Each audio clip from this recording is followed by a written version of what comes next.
Get ready to dare to wonder what your life would be like if you knew you could not fail. Hey, everybody. Super welcome. It's great to have all of you tune us in and turn us on. I am so excited about the show today. I'm really thrilled. You know, Scott's going to be joining me here. Scott Creighton in a hot second.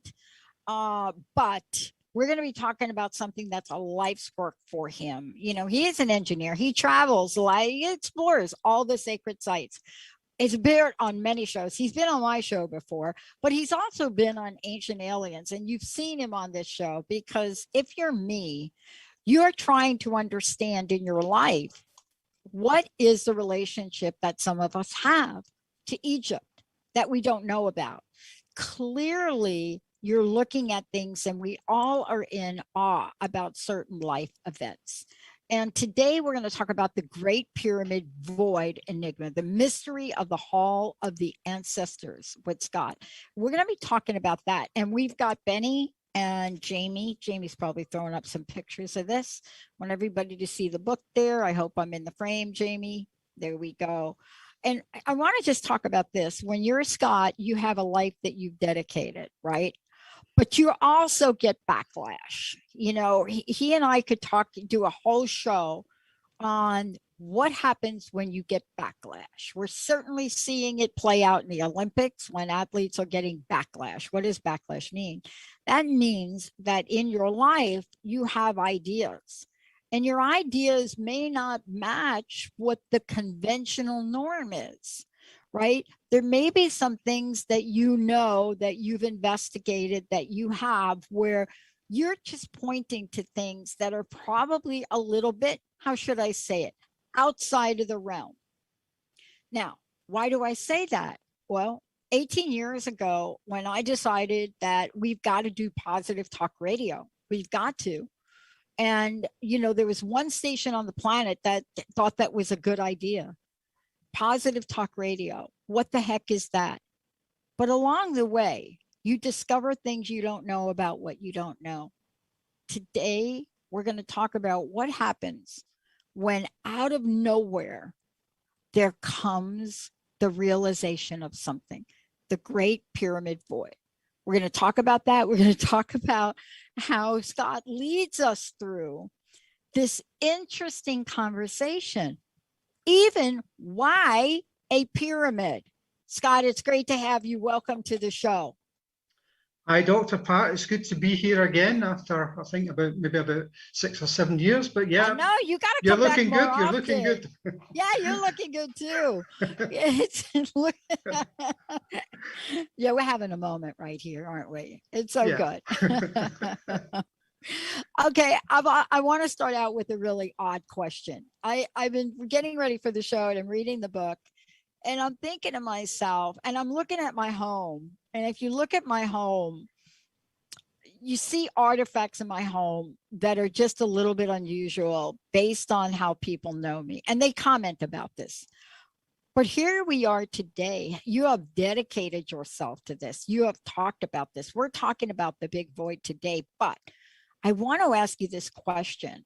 You know, what is it about your journey, the knowing that you've had, that has brought you the most criticism in presenting your ideas? Oh, gosh. Where do I begin? I love this question.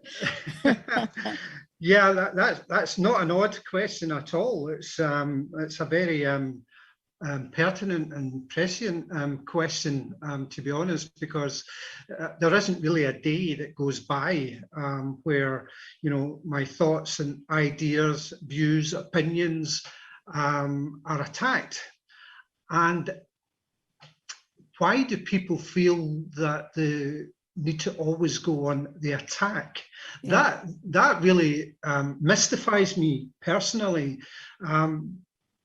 But, you know, I kind of have changed my sort of thinking over the years, because when people used to give me a lot of flack and used to attack my ideas, my theories, I used to knee-jerk myself and trying automatically to defend everything, that every single word that I said, I tried to defend it. I've realized that actually that's pointless, because the people that generally are giving you the flak and are attacking you aren't interested in what you have to say anyway. So I soon realized that, well, you know, there's no point in me even trying to you know, convert you around or whatever, because that's it.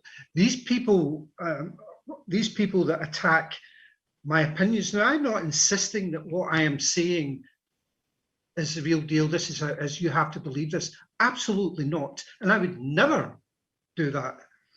I put it out there for people to, you know, it's an idea, it's an opinion, you know, to contemplate over it, to think about it. Does this make sense to you? But the people that go on the attack, they're not interested in having their mind expanded. Really, they just seem set in their ways, and you know, the way it's been is the way it always will be. You know, I kind of liken it to evolution in a sort of way, where you have these ecosystems, and you know, you have these ecological niches where a particular species will defend itself, you know, to the death, and prevent any new competitors coming into that space. Well, to me, that is a bit like Egyptology, you know, and the guardians. They are the guardians, the custodians of you know, our ancient history and prehistory up to a point. Particularly from my point of view, when it comes to the Great Pyramids, they are prehistorical, not historical monuments. Anyway, they are the custodians of that, and they will, you know, defend and defend and defend their little niche of historical niche. So only in time, when the evidence becomes overwhelming, when the competition becomes too great, will they be removed and replaced within that niche. So that's kind of how I see it now. It's, you know, it's a longer game that we have to play now, basically, you know. So. And the reason I wanted to ask you that question, because I really want to dig deep into this now, because in your book, I'm telling you, I love diagrams, right? I love to, I'm like you, I'm like, I love to connect the dots. And what's so brilliant about this, and we're going to explain to people what this is, what the void is, but also from your perspective, the mysteries of the Hall of the Ancestors. And the reason I love this is you have done some beautiful detective work in the book to help us connect the dots. It's not just a conversation about these are the pyramids, this is this, but what you do is you go through the legends of this and you explore, you know, for us, thousands of years, right? And you put together science, you put together esoteric traditions, and you present something to us, which is really what I love in the detective work you do. But for people that are not familiar with what we're talking about, let's give them a sneak peek. If you're thinking about Scott, you're thinking about what has been built here, let's just start with the conversation about the pyramids, because many people know of them. They know about they exist, and they know that they are probably one of the most studied archaeological aspects of who we are and what we do, except for the people that are trying to find Atlantis. But we are looking at these pyramids and we have been in awe of them. Tell us about the awe we have, and you know what we're talking about when we're talking about Egyptian legend. Yeah, well, as you know, Dr. Pat, all of us from our junior school have been taught that the pyramids were the tombs of the pharaohs, and that the tomb was the structure, if you like, the machine, if you like, that allowed the pharaoh to ascend to the afterlife. That is what we're taught at school. Now, I remember being at school, and I must have been a nerd or something, or a geek or something at school, you know, because all the other sort of kids were interested in dinosaurs and blah, blah, all that kind of stuff. I was fascinated with the pyramids, always have been. I just could not get my head round, because I saw from a very young age just how vast the Great Pyramid was. You know, it's absolutely enormous, nearly 500 feet high, you know, and about 750 feet wide. You know, so I'm looking at this thing and I'm thinking, why did they build that for just one guy as his eternal tomb? Because, you know, that thing could be seen, you know, if they built that to protect his body, it could be seen from like 40 miles away. Yeah. You know, so that didn't make any sense to me. Right. You know, why would they do that if it's about protecting the king's body? Just as you know. Anyway, that really didn't make sense, because you have these passages that basically lead directly to the so-called burial chamber. So it made no sense to me whatsoever. Not very protected. Not at all. I mean, Yeah. You know. So there's a disconnect. Yeah, totally. The pyramid, the lower chamber of the Great Pyramid has always been accessible since it was built. Has always been accessible. Now, why would a king even permit that to happen? He just would not do that. You know, so you find all these anomalies, you know, as you get older and you start investigating, you find all these anomalies about the internal architecture of the Great Pyramid. But then as well, you know, I started researching about the legends of the pyramids. Because what these legends tell us is a completely different story as to why they were built from what we were taught at school. Now, these legends come from the ancient Egyptians themselves, or rather their descendants. The Coptic Egyptians, who represent about 10% of the modern Egyptian population today, they held on to these traditions for thousands of years. And they tell us and themselves that they are the custodians of the ancient Egyptian civilization, and that they preserve the cultural heritage of the ancient Egyptian civilization. Now, why did these were oral traditions that were passed down by the Coptic Egyptians, which is kind of strange, because ancient Egypt was one of the world's first literate societies. So why would the Coptic Egyptians revert to an oral tradition? Well, the reason for that, there's a Coptic Egyptian professor, Fatin Gurgis, who tells us, she did a brilliant dissertation paper for her doctorate, and she tells us that, well, the Egyptian civilization was invaded 3 times in antiquity by the Macedonians, the Romans, and then latterly the Arabs. And all these consequences, you know, they were brutal persecutions, basically, and they were not allowed to have any of their history, their written history. It was all destroyed. So they had to revert to the oral tradition to preserve their history. And one of the legends that they preserved is the legend of Saurit, or Surit. Now, he was the king of ancient Egypt, whom the Coptic Egyptian legend tells us built the Great Pyramids. Now, the name Surit is actually, the scholar Sander Fodor tells us, is merely a corruption of the name Sufis. It's a corruption of the name Sufis. If you look at the Greek name Sufis and the Greek name Surit, they're very close. So it's probably a transcription error. So the name Sufis is really the name we're talking about. And we know that Sufis translate into Egyptian Khufu. So this is where we're at. The Coptic legends tell us that Saurit Khufu built the Great Pyramid, not as his tomb, but as basically what happened was, the legend tells us that he saw something changing in the heavens, and he asked his astronomer priests at the time, what does this mean? And they told him it means in about 300 years time, there will be a great deluge that will destroy the entire kingdom. Everything will be destroyed. Wow. So Khufu then decided that what he would do was to build these man-made mountains that we know as pyramids, and into which he would place everything that the kingdom would need afterwards. to reboot itself, essentially.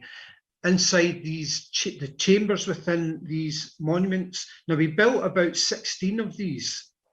Okay, and this number 16 pyramids, which I explain in the book as well, is allegorical to the 16 pieces of Osiris. Or Osiris's body was cut into 16 pieces, scattered across the land of Egypt. Now, the pyramid texts tell us that Osiris is the pyramid is Osiris, and there's your 16 pieces of the legend of Osiris. So these 16 pyramids were essentially vaults or arcs. And if you look at the early Christian tradition, you know, the homilies of, you know, we know of the Origen's homilies, they tell us that the pyramid, that the ark was shaped as a pyramid. You know, so, and there's some depictions in medieval art of the ark as a pyramid with all these animals coming out of it. You know, so we have this ancient tradition that goes back that the pyramids were essentially arcs, and that is what the legend of Surit essentially tells us, that he was building arcs so that his kingdom, after the worst effects of this flood had abated, that the kingdom would be able to recover, would be able to reboot itself. They are recovery vaults. That's what I call them. Wow.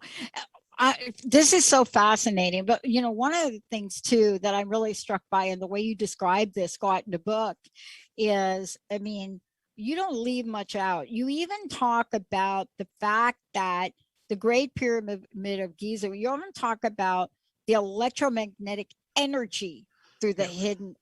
Okay, so this is where I get like super like excited about it.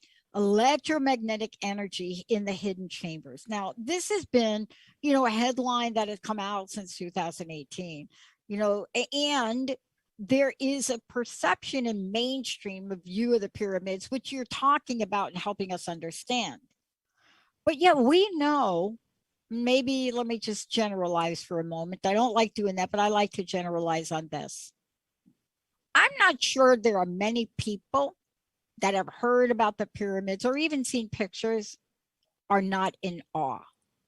And I don't just mean awe in a logical way, but there's something so esoteric about the awe. Do you know what I'm saying? Yeah. It's like, yes, if you're an architect, you're like, ooh, this is like architecturally. If you're an archaeologist, then there's like an awe. But there's another awe. There's a collective awe that there's something greater than a bunch of stones being piled together. I want to talk about that in the context of how wrong the mainstream view is, but also how right the mainstream sense is. Do you see what I'm saying? Yeah, absolutely. This feeling, I mean, I've been to Giza and you know, the Great Pyramid several times, and the sense that you get when you were talking earlier, Dr. Pat, you were talking earlier about people, you know, looking for a sense of identity of you know, at a personal level in their lives, and who they are. You know, they'll maybe research their ancestors, their roots a little bit, but they can only get so far. But they feel there's something more to them. You know, searching their own ancestry, and you know, they want to connect to something. Well, I feel the same thing with history.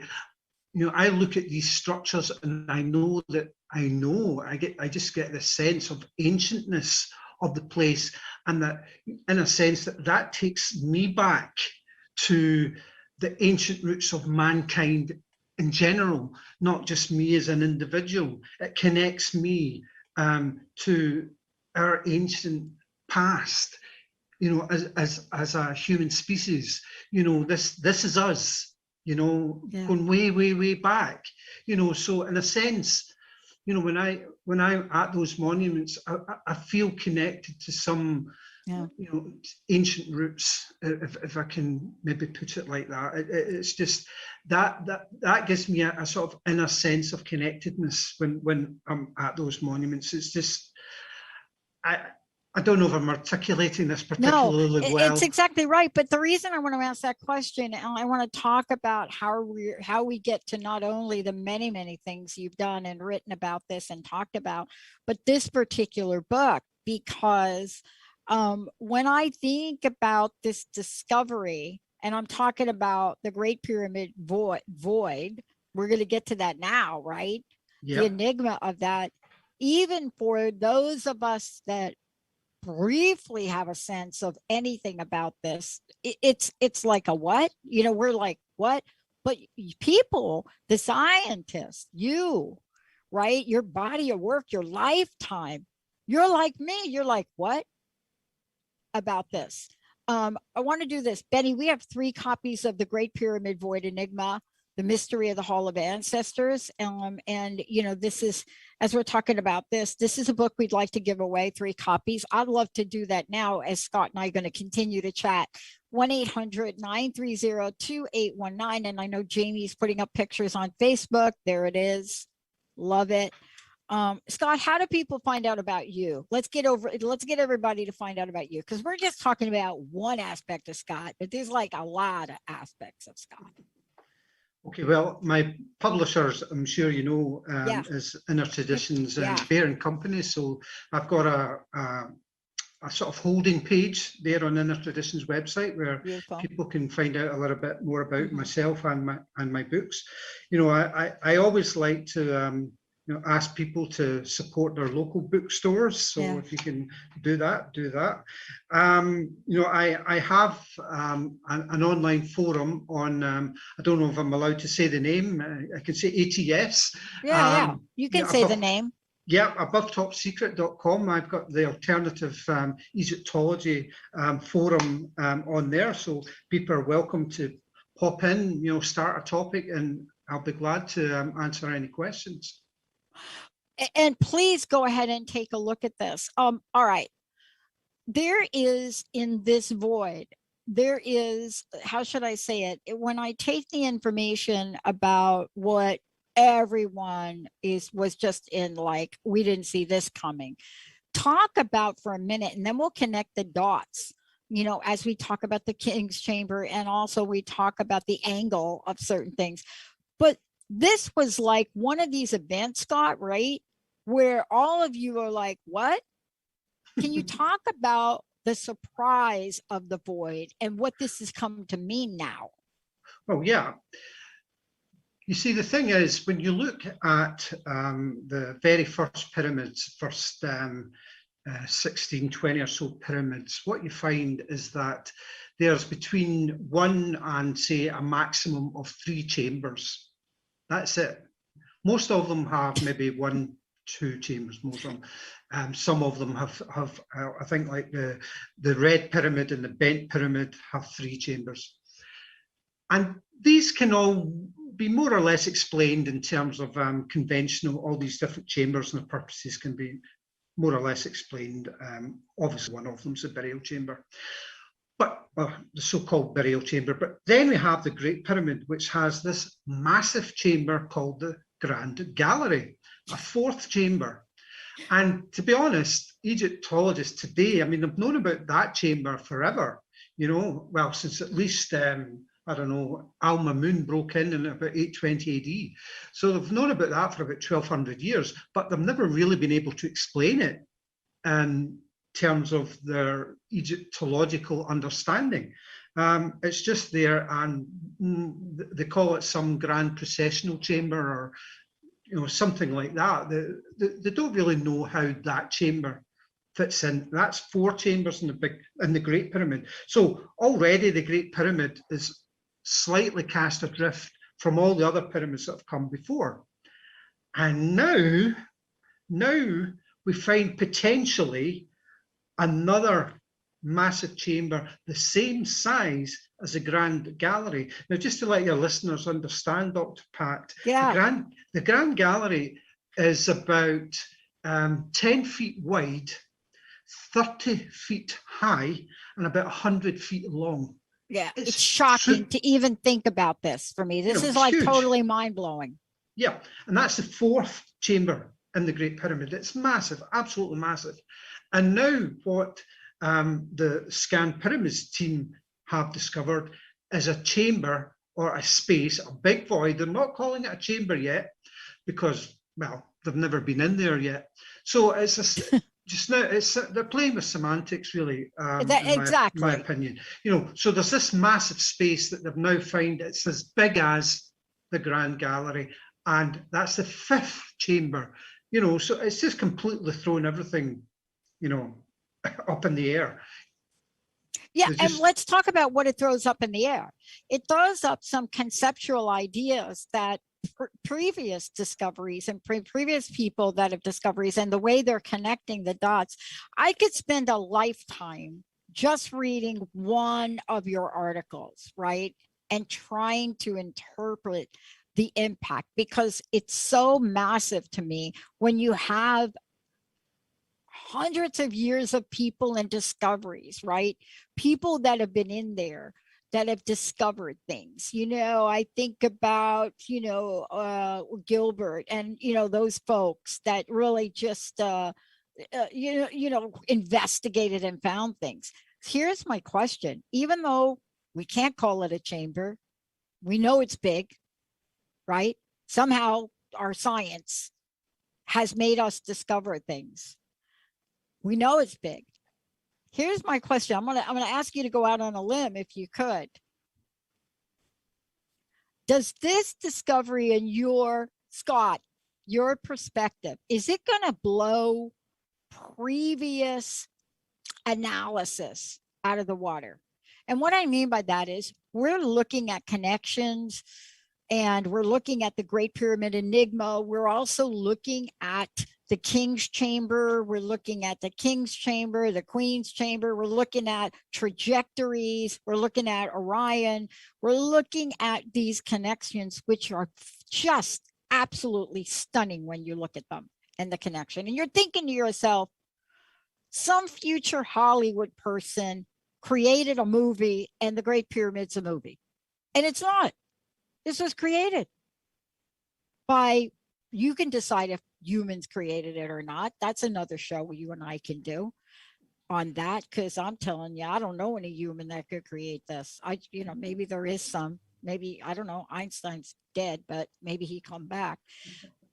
But I don't know any human. Maybe Elon Musk, I don't know. Maybe you could create it. But can you help me understand how this new discovery may alter evidence that has come before? Yeah, well, it's kind of slowly already starting to do that. However, if they do find a means to gain access, and I've heard from a source that they are trying to drill into that space. When they get in there, and if they find in there what I suspect they will find in there, then it is going to change the paradigm completely and overnight, in my opinion, because it will prove, if they find in this chamber what I suspect they will find in this chamber, because what I suspect they'll find, it's not me saying this, it's the Coptic Egyptian legend that's telling us what's in this chamber. Exactly. It's not me saying this. So if they find in there, if they start listening to the Coptic Egyptian people and what they're saying, and rather, instead of believing what some person made up a couple of hundred years ago, and start properly listening to what these people are saying, then it's really going to come as a big shock to them, and it's going to change things overnight. It really is. I agree with you. I so agree with you that I can't wait till they put the Dead Sea Scrolls together, because we're talking about, if we really pay attention, right, of what was said, it will change not only our perspective. Now, look, we've got Bob calling in from Australia. Let's go to Bob. Bob's question, Benny, if we could. Welcome to the show, Bob. Hi, Bob. You're live. Hey. Hey, how are Thank you you. today? Can you hear me okay? Beautifully. Question we got for Scott, right? There's a bit of a delay because I'm in the Whitsunday Islands in Australia. And yeah, Scott, I've been fascinated by the pyramids ever since I was a young fellow, and I'm 68 now. And I went there in '74, and just wandering, through that area, like the hairs on the back of my neck standing up, and the same energy that I felt as at Stonehenge. But I came across a guy, Hakim Al-Yam, who was a Suf elder, who did some great presentations on the purpose and history of the pyramids. And, what's coming to light now is just amazing. For me, as an engineer, trained as an engineer, for me, it's obvious what they were. They're energy generators connected through a global grid to other megalithic structures around the planet. And even the walls in the great chambers, when they opened them up, they were all blackened, as if there'd been some great sort of energy happening there, some sort of fusion or fission, I don't know. But the Egyptian, the Egyptologists at the time cleaned all that muck off the walls. It's just another way of hiding the truth. But I love the way the truth is now coming out, and it's so obvious that the pyramids, they say, were built about 2,500, 3,000 years BC. But no, I reckon they just had a makeover. They just had a bit of a refurbishment. I would so love for us to be able to re-energize the pyramids. That would be my goal. I'd love to see that happen. Wow, Scott, are we getting closer to doing that? Well, as I said, my source at the moment tells me that there's scientists up there in Campbell's chamber, which is way above the King's chamber. It's that sort of chamber with the sort of inverted V roof, the vaulted roof. And from what I've been told, and it's not official, it's not, but my source tells me that they're currently drilling a small hole through the vaulted roof up in Campbell's chamber to then push an endoscopic camera through the hole into the big void space to try and have an initial look around. Yeah. Because the thing about the big void space, Dr. Pat, is that there's absolutely no passageways to it. There's no tunnels or passageways or anything. It's just sitting there completely isolated from the rest of the pyramid. And that's the other thing that kind of makes the Egyptologists think, well, hey, that can't be a chamber because there's no passages to it. No, it is a chamber and it serves a very, very specific function. But, regarding Bob's ideas, I mean, I've heard these ideas about, the energy grid and so forth and so on. I think, Graham Hancock talks about this a lot, that there was, a pre-Ice Age civilization that understood a lot about our planet, and basically they could travel across our planet. They could go to the Americas, they could go to Egypt, they could go to Stonehenge, they could go to all these places around the world. They mapped the world. We have got ancient maps from ancient times, when the longitude wasn't known. And, these maps have the longitude on them, which, we didn't discover until John Harrison, invented a timepiece that was accurate enough for us to use longitude. So, but here it is in these ancient maps. You're like, there has to have been an ancient civil, and these maps are using other ancient source maps that have since disappeared. Probably when the Library of Alexandria was burned down, a whole lot of stuff disappeared. But, so this idea that, this civilization, we do know that there are energy lines, there are ley lines, there's a ton of evidence about this. Is that why they selected that particular location in Egypt to build the pyramids? I don't know, maybe that is one of the reasons. But it is an absolute fact, there's been scientific studies done that show, I think the Times article in 2018 shows that the Great Pyramid, or the pyramid shape, focuses, but particularly the Great Pyramid focuses electromagnetic energy into the chambers. You know, its design focuses energy, electromagnetic energy, into the actual chambers. Now, the thing about and here's the other interesting thing about electromagnetism, it slows down decay. Electromagnetism slows down decay.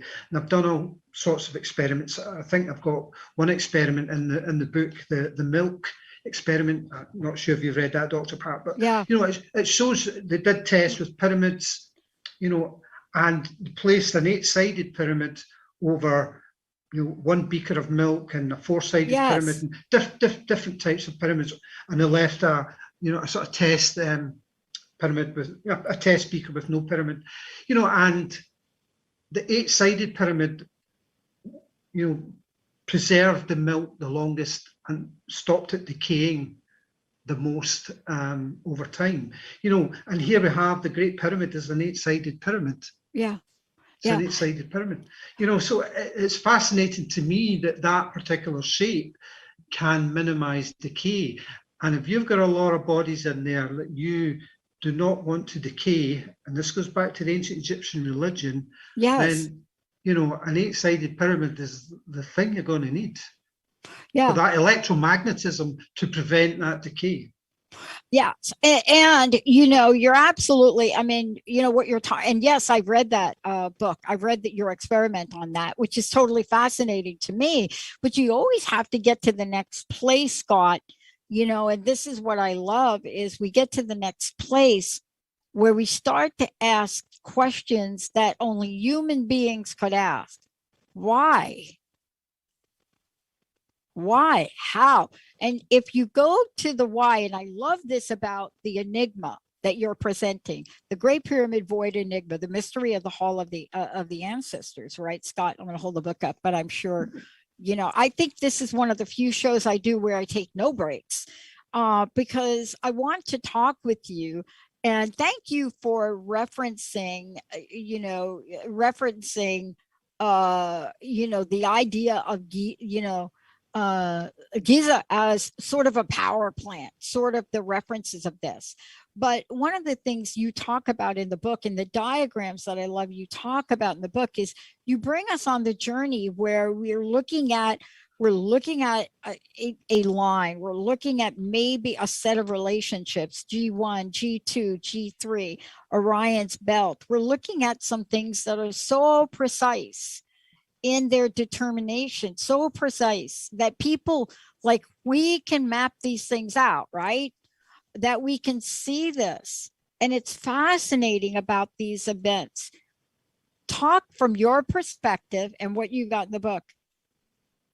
Will we get clarity from this new void?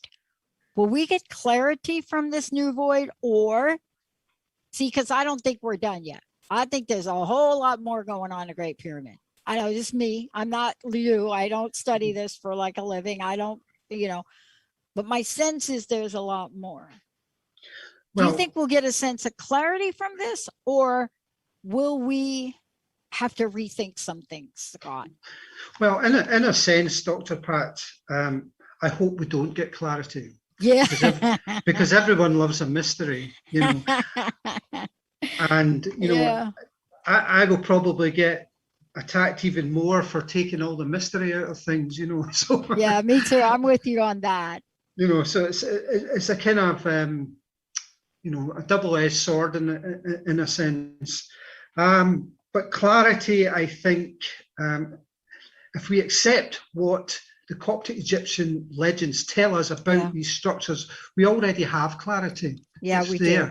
Mm-hmm. It's there. It's right in their text why they built, or their ancestors built, these pyramids.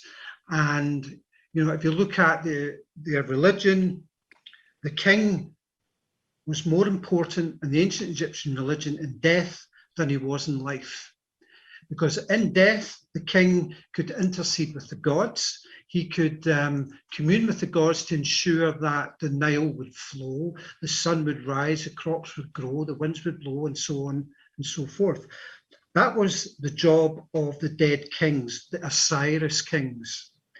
And this is why the mummification had to be so perfect with these dead kings, the Osiris kings, because if their body decayed, then the king's soul, which would go out during the day and then come back to its eternal roost at night and re-enter the body of the king.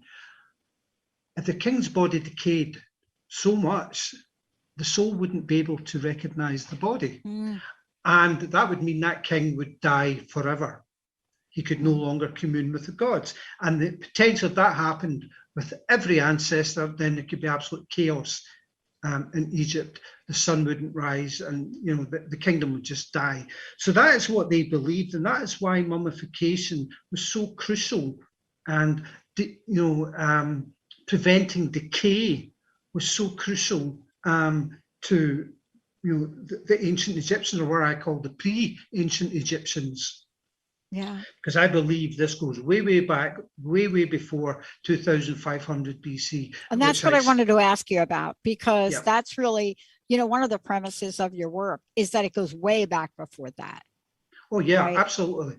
Totally does. There's absolutely no way that those pyramids were built in 2500 BC, in my opinion. I think Bob from Australia, I think Bob's right in saying that they're basically a makeover in 2500 BC. I know they were a makeover in BC at that time, 2500 BC, because the painted marks that Colonel Weiss found in the chambers, yes, in my opinion, he copied those marks from stones that were repaired on that monument in 2500 BC. How do I know that?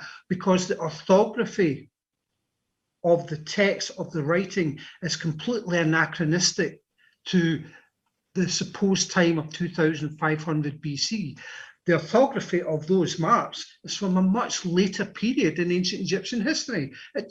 So Colonel Weiss, he thought they were just hieroglyphics. So he copied them into these chambers, thinking all hieroglyphics are the same. Well, we now know they're not. Yeah.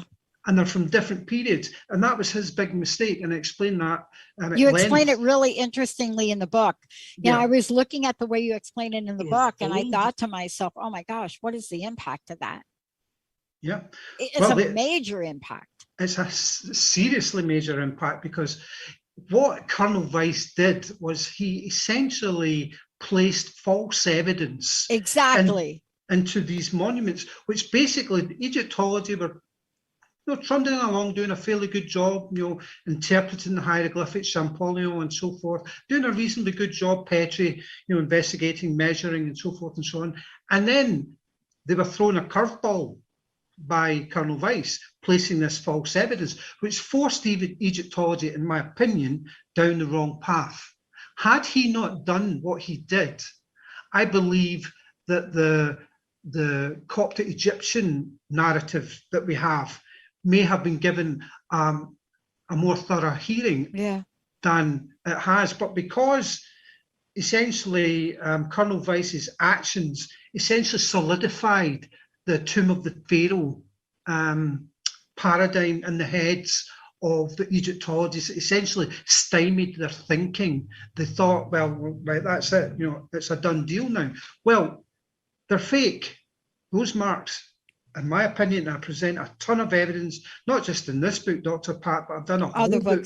The Great Pyramid Hoax. My previous book has got a ton of evidence, new evidence that's never before been seen, to show that those marks. I mean, I even found Colonel Weiss's handwritten diaries, his field notes from his time in Egypt in 1837, and they give, a different story to what his published account gives us. They give us a completely different story. So are we going to get back on track though, Scott? Because I agree with you, because are we going to get back on track with looking at what he did and changing our paradigm? And what I mean by getting back on track, that false I don't even know what to call it. Documentation. Let me call it documentation for lack of a better word. We have to really then go back and say this, take it out. And now what do we have? I mean, are we doing that? And what I mean by back on track is back on track to remove something that was falsified and now look with a different lens. You know, are we doing that now, or are we still holding on to this information that may not be true at all? Yeah, well, we're not doing it yet, to be honest. Okay. I mean, my book and my last couple of books are just one small step to doing that, you know, to taking us out of this current mainstream paradigm, tomb of the king, tomb of the pharaoh paradigm. Yeah. You know, this very simplistic idea. We're a long way from shifting that paradigm, and it's going to take, I think, a lot more evidence. I think when they find what's in the big void, that may help shift things a little bit. But I think, I suspect all it'll do, if they find what I believe they'll find in there, Egyptologists will find a way to just simply shift the goalposts, you know, to say, well, yes, it fits into our paradigm because of, you know, this or this. They'll just move the goalpost to embrace what I believe they'll find there, you know. So it's a gigantic chamber, though. Yeah, it's as I said. I mean, you know, do you have to ask yourself the question, if you're like me, a layperson, do you have to ask yourself this layperson type question? What purpose does it serve? It's got to have a purpose. Yeah. It can't be just a quote void. You know, I mean, even though we'd like to say, blah, blah, blah, really nothing. It's just a big, I don't know, don't call it a chamber. I don't know what you want to call it. Let's just call it a big void. But, you know, the fact that it's a big void, you know, it just raises so many more questions to laypersons like me. Yeah, well, Dr. Hawass, Zahi Hawass, whom I know you've probably heard of, and Mark Lehner, the American Egyptologist, they basically, their initial reaction was, oh, the Great Pyramid's filled with these voids. You know, there's, you know, nothing to see here, folks. You know, move along. You know, it's the Great Pyramid is peppered with these voids. But well, actually, no, it's not, because the way the scan pyramid, the muon tomography, this is the science that they use to scan the pyramid. The way it works, if the pyramid is peppered with voids like a Swiss cheese, they would be aggregated out. They take an average, and all these small voids would just be aggregated out. The technology wouldn't see anything; it only sees big spaces. That's how the technology works.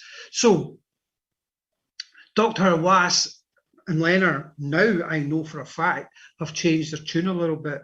They're now saying, well, you know, we think we may find something significant in there. They're now changing, or starting to kind of come round to the idea of what this.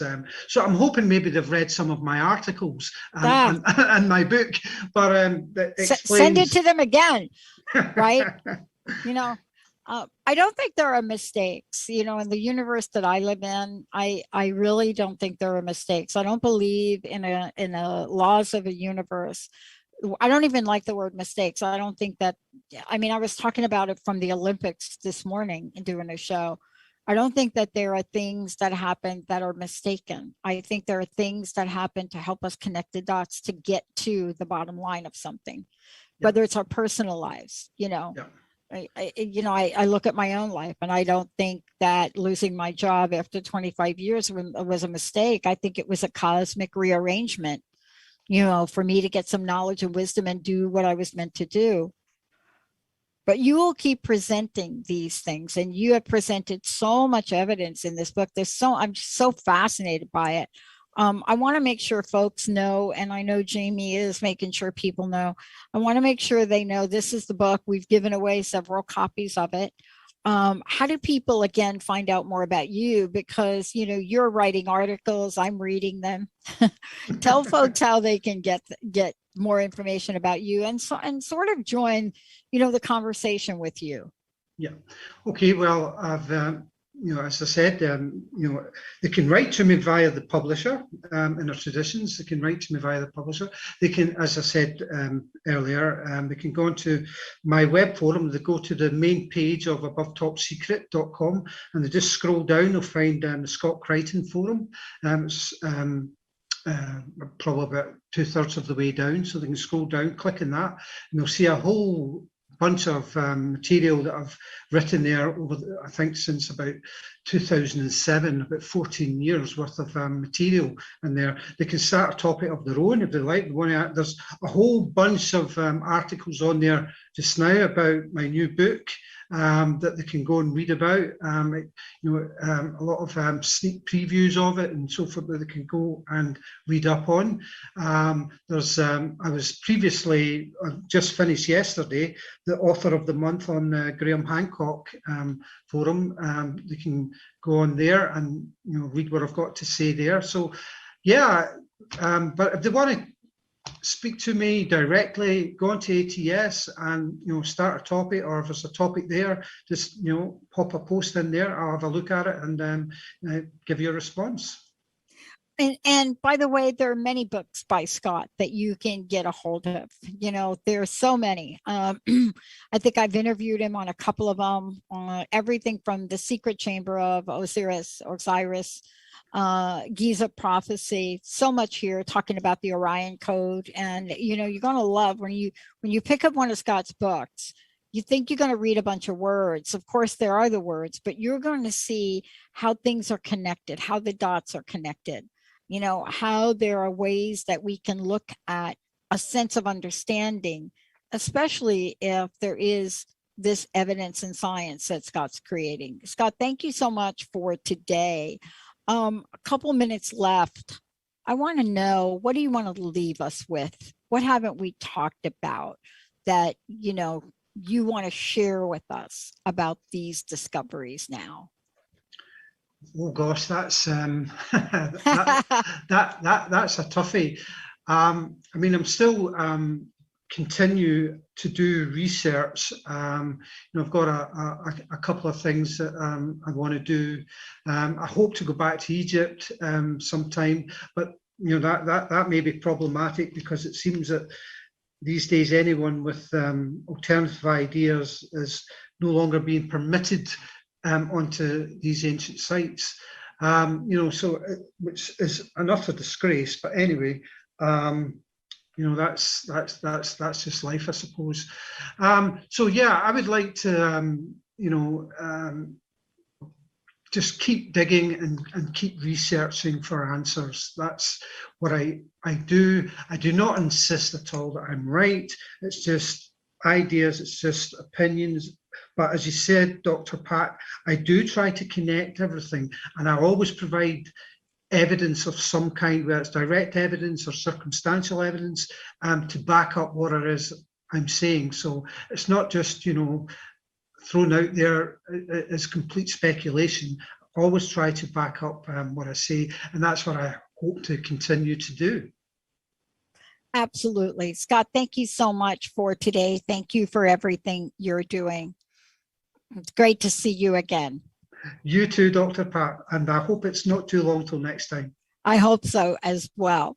Can't wait to see what the next discoveries are, folks, with this. And we are calling it the Great Void until we can call it a chamber. It's a big place. It's a big space. It's a lot of square footage. Have you calculated square footage? Right, it's like 30 by 100. 30 by 100 by 10. So yeah, 10 times 30 is 300 times 400. Yeah, that's like a giant house. Massive, absolutely massive, absolutely massive. Oh my gosh! Let's take a short break, everybody. We'll be right back. All clear.